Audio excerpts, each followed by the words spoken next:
Uh, Great night for Zack. 104 pitches, 8 2/3.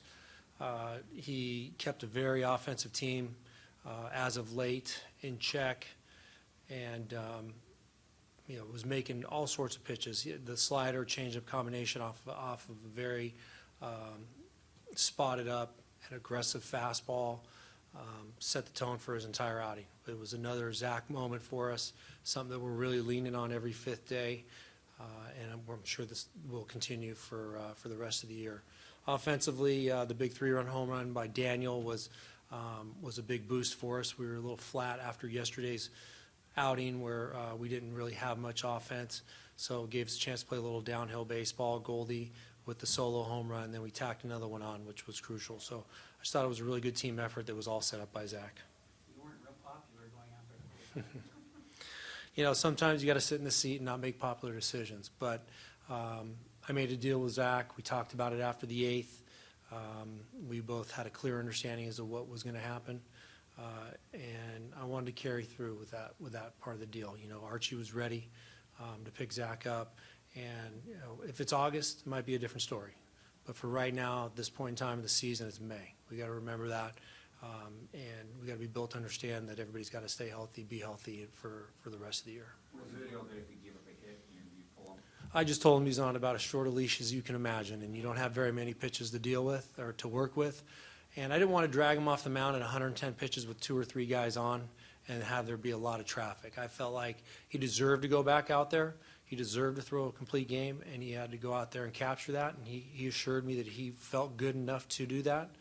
But I didn't want to put him in a situation where it was going to make us go backwards as a team. And I didn't want his outing to be created in a negative way. So that was a decision. That was the reason why. I know it was a very unpopular decision, but that's my job. What are you seeing on here? What's the night so effective? Fastball command, first and foremost, a slider, a swing and miss slider, and then a swing and miss changeup that had great depth in the hitting zone. You can't tell exactly what it is until you know Zack, but it's an 86 to 88 mile an hour changeup that just dives in the hitting zone. And he had a great feel for that pitch today, on top of that slider that's been with him for the past several outings. When he threw the 65 mile per hour, they put Ethan's pitch up. I saw that. Did you chuckle a little bit? Yeah, I had to, of course. Yeah, you don't see that very much, but I know that there was a thought process that he had, that he recognized something, and he and Jeff talked about throwing that pitch. I'm sure it didn't catch anybody by surprise. I think he tried it and made a mistake and was hit for the solo home run, but he had a feel for it. He knew why he wanted to use it.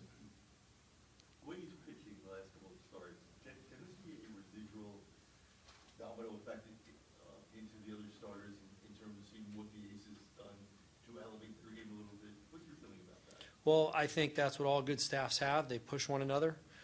Somebody's got to set the pace. And whether it's Zack right now, I'm sure it could be somebody else at some point in time during the course of the year. But, number ones and aces seem to carry the load for the majority of the season, and everybody works off of that. And this is a very cohesive unit. The starting group gets along. They push one another. They support one another. And I think Zack welcomes that role. He embraces the start every 5th day, and he wants to go out and be successful. And I think the rest of the guys see that and jump on board. Well, to say the least. I mean, there's a walk-off home run, 3-run home run today. I just know that he's going to put up a quality at-bat. I feel very comfortable putting him in against a lefty or righty. It doesn't matter. He's always very engaged in his at-bats.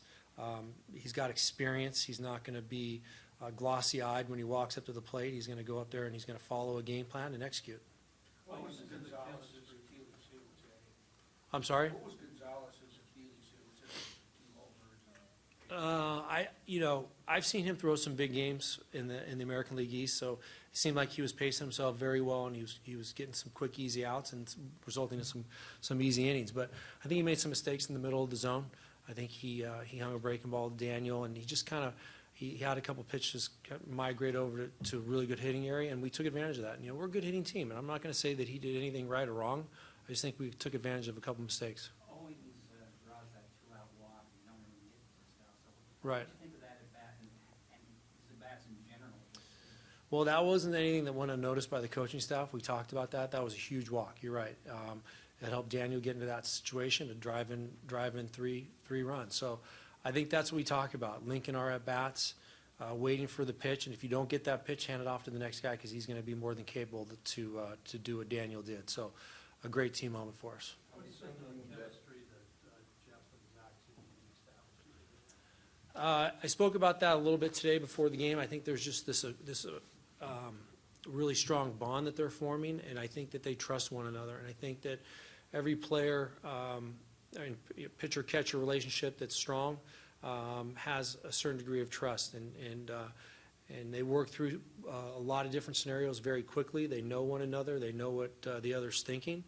And Zach trusts Jeff, and I think that's a big component that works here. I'm assuming you didn't see much of what Zach did 2 years ago with the Dodgers, right?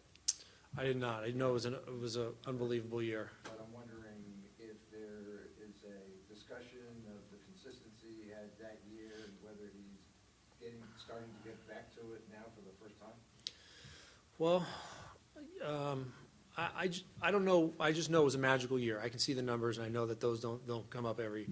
This is the way he looked practically every time he went out. Well, I'll trust that was the case.